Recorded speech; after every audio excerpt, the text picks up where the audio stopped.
जय बाबा बर्फानी, भूखे को अन्न, प्यासे को पानी।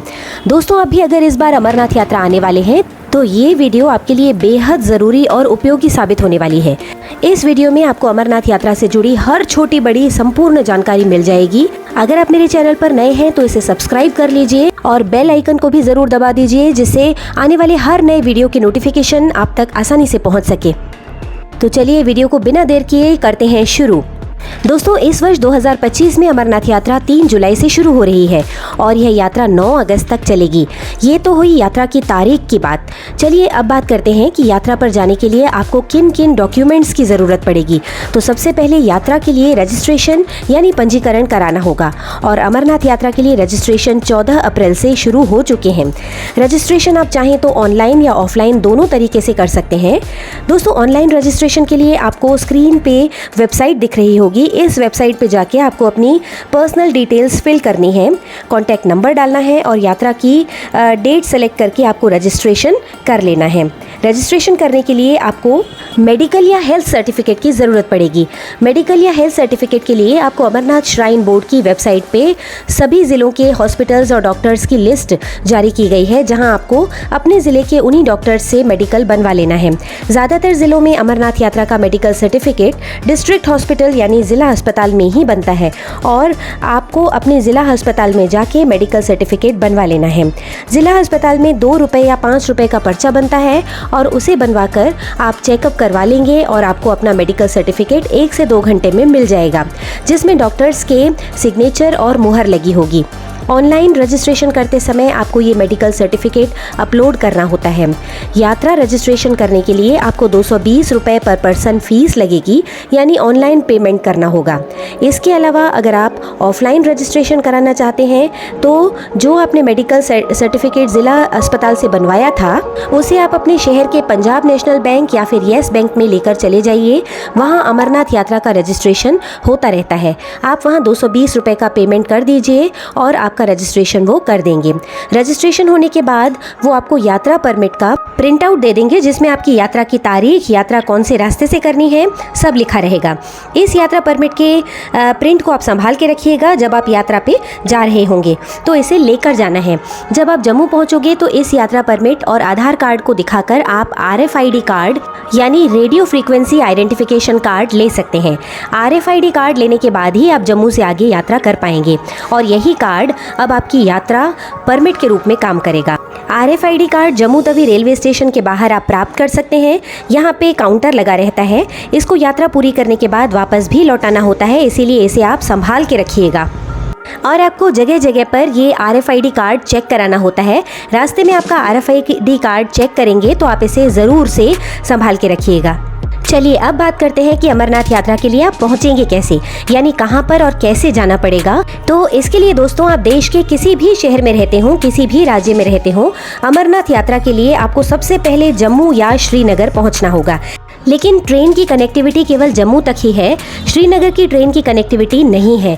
तो जम्मू तक ट्रेन के ज़रिए आप अपने शहर से जा सकते हैं और अगर आप फ़्लाइट के ज़रिए जाना चाहते हैं तो आप श्रीनगर आ सकते हैं। श्रीनगर में एयरपोर्ट है। लेकिन दोस्तों, इस वीडियो में मैं आपको सबसे कम खर्चे यानी मिनिमम बजट में अमरनाथ यात्रा कराने वाली हूँ, तो इसमें मैं आपको ट्रेन का ऑप्शन ही बताने वाली हूँ। अब आप आसानी से ट्रेन के ज़रिए जम्मू पहुँच जाएंगे। जम्मू में जो रेलवे स्टेशन है वो है जम्मू तवी, जो देश के लगभग सभी शहरों से बहुत अच्छे से कनेक्टेड है। तो आप ट्रेन पकड़ के अपने शहर से जम्मू तवी पहुंच जाएंगे। जम्मू तवी रेलवे स्टेशन पहुंचने के बाद आप 50 रुपये में ऑटो के ज़रिए जाएंगे भगवती नगर यात्री निवास। 15 से 20 मिनट में 50 रुपये आप ऑटो वाले को दे करके आप पहुंच जाएंगे यहाँ पे। दोस्तों, जो भगवती नगर यात्री निवास है, यहाँ पर अमरनाथ श्राइन बोर्ड की तरफ से यात्रियों के लिए रुकने और खाने की व्यवस्था रहती है। इस यात्री निवास में बड़े बड़े हॉल बने हैं जहाँ डॉर्मेट्री में आप रुक सकते हैं और रुकने का किराया एक व्यक्ति का 150 रुपये पड़ता है। तो मात्र 150 रुपये में आप यहाँ रुक सकते हैं, नाइट स्टे कर सकते हैं। और भोजन की बात की जाए तो अमरनाथ यात्रा के दौरान आप कहीं भी रुकें, आपको भोजन के लिए 1 भी रुपए खर्च नहीं करने पड़ेंगे, क्योंकि जगह जगह पर अमरनाथ श्राइन बोर्ड की तरफ से या सरकार की तरफ से या सेना की तरफ से या फिर विभिन्न NGO की तरफ से भंडारे चलते रहते हैं। तो आप यहाँ भंडारे में प्रसाद या भोजन भरपेट खा सकते हैं। अब अगले दिन यानी नेक्स्ट मॉर्निंग भगवती नगर यात्रा निवास से 2 जगह के लिए आपको बसेस मिल जाएंगी। पहला है पहलगाम और दूसरा है बालटाल। जो अमरनाथ यात्रा है वो शुरू होती है पहलगाम या बालटाल से। 2 अलग अलग रास्ते हैं और आपको कौन से रास्ते से यात्रा करनी है ये मैं आपको इस वीडियो में बताने वाली हूँ। पहले जान लीजिए कि 2 रास्ते हैं पहलगाम और बालटाल। दोस्तों आपको भगवती नगर यात्री निवास से इन दोनों जगहों के लिए बसेस मिल जाएंगी। तो जिस दिन आप जम्मू पहुंचेंगे उस दिन रात में तो आप यहीं यात्री निवास में ही रुकेंगे। यात्री निवास में ही बुकिंग काउंटर है, तो आप रात में ही अगले दिन के लिए यानी सुबह के लिए बस बुक कर लेंगे। यानी टिकट ले लीजिएगा, क्योंकि हो सकता है कि सुबह ना मिल पाए क्योंकि भीड़ बहुत ज़्यादा होती है। तो रात में ही अगर आप टिकट बुक कर लेंगे तो आसानी रहेगी। आपको जिस रास्ते से जाना है, चाहे वो पहलगाम वाला रास्ता हो या बालटाल वाला रास्ता हो, उसके लिए आप रात को ही टिकट बुक कर लीजिएगा। चलिए दोस्तों अब बात करते हैं पहले रास्ते की, जो है पहलगाम वाला। अगर आप पहलगाम रूट से अमरनाथ यात्रा करते हैं तो जो पहलगाम की डिस्टेंस है जम्मू से वो है 240 किलोमीटर और जो बस की टिकट है वो है 600 रुपये की। 7 से 8 घंटे में आप पहलगाम पहुंच जाएंगे जम्मू से। पहलगाम पहुंचने में आपको शाम हो जाएगी, तो इस दिन आप पहलगाम बेस कैंप में रुकेंगे, नाइट स्टे करेंगे। पहलगाम में रुकने के लिए आपको टेंट भी मिल जाएंगे और टेंट में एक दिन रुकने का खर्चा आएगा 300 रुपये। और भोजन की बात करें तो भोजन यहाँ भी आपको फ्री में ही मिल जाएगा। तो रात्रि विश्राम के बाद अगली सुबह आप अपने टेंट से निकलेंगे और यहाँ से आपको शेयरिंग टैक्सी मिल जाएगी जो आपको ले जाएगी चंदनवाड़ी। चंदनवाड़ी वो जगह है जहाँ से पैदल यात्रा यानी कि ट्रैकिंग शुरू होगी। पहलगाम से 16 किलोमीटर है चंदनवाड़ी और शेयरिंग टैक्सी के जरिए आप 150 रुपये में चंदनवाड़ी पहुँच जाएंगे। अब आप चंदनवाड़ी पहुँच चुके हैं और यहीं से आपको पैदल यात्रा शुरू करनी है। चंदनवाड़ी से अमरनाथ गुफा की दूरी है 32 किलोमीटर और इसी 32 किलोमीटर की पैदल यात्रा करनी होती है। अब आपकी चंदनवाड़ी से जब पैदल यात्रा शुरू होगी तो आपका पहला स्टॉप होगा शेषनाग। चंदनवाड़ी से शेषनाग की दूरी है 12 किलोमीटर। शेषनाग जब आप पहुंचेंगे तो यहाँ फिर से रात हो जाएगी, तो शेषनाग में आपको नाइट स्टे करना होगा। शेषनाग में भी रुकने के लिए आपको टेंट मिल जाएंगे और यहाँ 400 रुपये में पर नाइट के हिसाब से आपको टेंट का किराया लगेगा और भोजन यहाँ भी आपको फ्री में मिल जाएगा। अब अगली सुबह आपको शेषनाग से आगे की यात्रा करनी है। अब आपको शेषनाग से आगे जाना है पंचतरणी। शेषनाग से पंचतरणी की दूरी है 14 किलोमीटर। पंचतरणी पहुँचने के बाद अब आप यहाँ भोजन करेंगे। भोजन यहाँ पर भी फ्री में मिल जाएगा। भोजन करने के बाद अब आप आधा 1 घंटा रेस्ट करेंगे और पंचतरणी में अभी आपको नाइट स्टे नहीं करना है। वहाँ से 6 किलोमीटर की और पैदल यात्रा करके आपको पहुँचना है मुख्य गुफा यानी अमरनाथ गुफा तक। आप जाएंगे पंचतरणी से 6 किलोमीटर का ट्रैक करके। यहाँ पे आप पवित्र गुफा में बर्फ़ से बने शिवलिंग का दर्शन करेंगे और वापस पंचतरणी को आ जाएंगे। और आज की रात अब आप पंचतरणी में नाइट स्टे करेंगे। अगली सुबह आपको पंचतरणी से वापसी करनी है और वापसी के दौरान आप चाहें तो सेम रास्ते को फॉलो करके उतर सकते हैं या फिर दूसरा रास्ता यानी कि बालटाल वाले रास्ते से आप उतर सकते हैं। यानी जाएं आप पहलगाम वाले रास्ते से और उतरें आप बालटाल वाले रास्ते से, ये भी आप कर सकते हैं। चलिए अब बात करते हैं दूसरे रास्ते की यानी बालटाल वाले रास्ते की। तो दोस्तों आप जो जम्मू में भगवती नगर निवास में रुके हैं वहाँ से बालटाल की दूरी है 360 किलोमीटर और जो बस का किराया पड़ेगा वो आपको पड़ेगा 800 रुपये और 12 घंटे में बस आपको जम्मू से बालटाल पहुँचा देगी। और दोस्तों एक बात ध्यान रहे कि आप चाहे किसी भी रास्ते से जा रहे हों, पहलगाम या बालटाल से, जो बस जम्मू से बालटाल या पहलगाम चलती है वो सुबह 4 बजे से सुबह 7 बजे तक ही चलती है। सुबह 7 बजे के बाद कोई भी बस आपको वहाँ नहीं मिलेगी, न ही टैक्सी मिलेगी और न ही आप प्राइवेट व्हीकल से जम्मू से आगे जा पाएंगे। इसलिए आप सुबह 7 बजे से पहले ही बस पकड़ लें। चलिए अब आपको बालटाल बेस कैंप पहुंचने में शाम के 6 से 7 बज जाएंगे। अब बालटाल वाले रास्ते में क्या है कि इस रास्ते में आपकी पैदल यात्रा महज 14 किलोमीटर की है। यानी बालटाल रूट से आपको सिर्फ 14 किलोमीटर की ट्रैकिंग करनी पड़ती है पवित्र गुफा तक पहुंचने के लिए। वहीं पहलगाम मार्ग से 32 किलोमीटर की पैदल यात्रा करनी होती है, तो बालटाल रूट केवल 14 किलोमीटर का है। जिस दिन आप जम्मू से बालटाल पहुंचेंगे यहाँ रात हो चुकी होगी, तो इस दिन आप बालटाल के टेंट में रात्रि विश्राम करेंगे और यहाँ पर टेंट में रुकने का खर्चा 400 रुपये पर नाइट का पड़ेगा और भोजन यहाँ भी आपको निःशुल्क मिल जाएगा। अगली सुबह 4-5 बजे आपको बालटाल बेस कैंप से अपनी पैदल यात्रा शुरू कर देनी है और 14 किलोमीटर ट्रैकिंग करके आपको मुख्य गुफा तक पहुँचना है। यहाँ पर शिवलिंग के दर्शन करने हैं और इसी दिन आप वापसी करके शाम तक बालटाल बेस कैंप तक उतर के आ जाएंगे। और यहीं पे नाइट स्टे करेंगे। ट्रैक के दौरान पूरे रास्ते में आपको खाने पीने की चीज़ें मिलती रहती हैं और मेडिकल कैंप्स भी लगे रहते हैं और बहुत सारे भंडारे चलते रहते हैं। बालटाल वाले रास्ते से दर्शन करने में और वापस बालटाल आने में सिर्फ 1 से 2 दिन लगता है। वहीं पहलगाम वाले रास्ते से 4 से 5 दिन लगते हैं।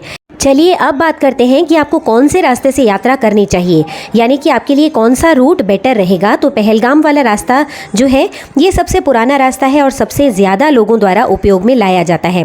अब आप सोच रहे होंगे कि ऐसा क्यों है। ये तो बहुत लंबा रास्ता है, इसमें 4-5 दिन लगते हैं, लेकिन इसका कारण यह है कि पहलगाम वाले रास्ते से चढ़ाई आसान है, यानी स्लोप कम है, खड़ी चढ़ाई नहीं है। इस वजह से ज़्यादातर लोग यही वाला रास्ता अपनाते हैं। टाइम भले ज़्यादा लग जाए लेकिन आसानी से पहुंच जाएं।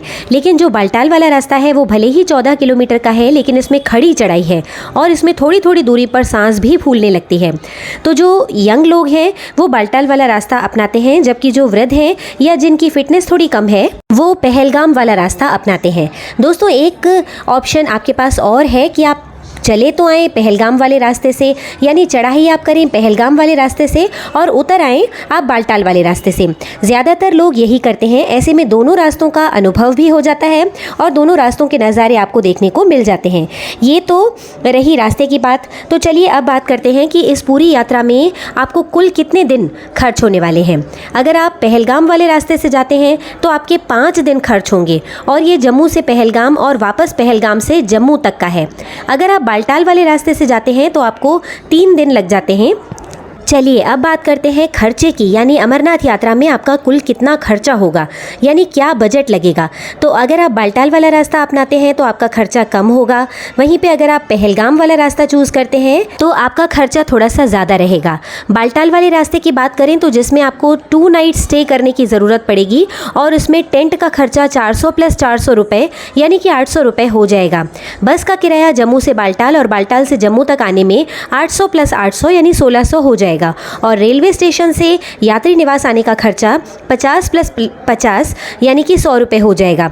तो इस हिसाब से बालटाल वाले रास्ते में आपका टोटल बजट 2500 रुपये में हो जाएगा। पहलगाम वाले रूट की बात करें तो इसमें आपको 4 रात रुकने की ज़रूरत पड़ेगी और 4 रात रुकने का खर्चा 400 के हिसाब से 1600 रुपये हो जाएगा। और बस का किराया जम्मू से पहलगाम और पहलगाम से वापस जम्मू आने में 600 + 600 यानी 1200 रुपये लग जाएगा। और रेलवे स्टेशन से यात्री निवास जाने और आने का खर्चा 50 + 50 यानी 100 रुपये हो जाएगा। तो इस हिसाब से पहलगाम वाले रूट का खर्चा करीब करीब 3000 रुपये के आसपास हो जाएगा। चलिए अब बात कर लेते हैं कि जो लोग पैदल यात्रा करने में सक्षम नहीं है उनके लिए क्या ऑप्शन है। जो बालटाल वाला रास्ता है उसमें तो कम ऑप्शन आपके पास हैं, लेकिन पहलगाम वाले रास्ते में बहुत सारे ऑप्शंस आपके पास मौजूद हैं। घोड़े, खच्चर, पालकी, ये सब सुविधाएं आपको पहलगाम वाले रास्ते पे मिल जाएंगी। अगर आप बात करें घोड़े की तो पहलगाम वाला रास्ता कवर करने में करीब 8 से 10 हज़ार रुपये का खर्चा पड़ेगा एक तरफ का घोड़े का। वहीं पे पालकी के खर्चे की बात करें तो वो एक तरफ का करीब 25,000 रुपये पड़ता है। और अगर बात करें तीसरे ऑप्शन की तो यहाँ पर हेलीकॉप्टर की सुविधा भी मिल जाएगी। हेलीकॉप्टर का दोनों तरफ का किराया करीब 7 से 8 हज़ार रुपये पड़ जाएगा। इसके अलावा आपके पास अगर ज़्यादा सामान या हैवी लगेज है तो उसको आप ट्रैकिंग करने से पहले लॉकर में रख सकते हैं। जम्मू में पहलगाम बेस कैंप पे और बालटाल बेस कैंप, इन तीनों जगहों पर आपको लॉकर की सुविधा मिल जाएगी। इसके अलावा आप सर्दी के अच्छे कपड़े, जैकेट, स्वेटर्स, कैप्स ये सब ज़रूर लेकर जाएं। ठंड काफ़ी ज़्यादा रहती है यहाँ पे। और रेनकोट भी अपने साथ ज़रूर लेकर जाएं क्योंकि बारिश वहाँ हो ही जाती है। तो दोस्तों, ये थी अमरनाथ यात्रा से जुड़ी संपूर्ण जानकारी। उम्मीद करती हूँ कि आपको वीडियो बेहद पसंद आई होगी। अगर आपको वीडियो पसंद आई है तो वीडियो को लाइक करके चैनल को ज़रूर सब्सक्राइब कर लीजिए। फिर से मिलेंगे आपसे एक नई यात्रा में, एक नए वीडियो में। तब तक के लिए हर हर महादेव।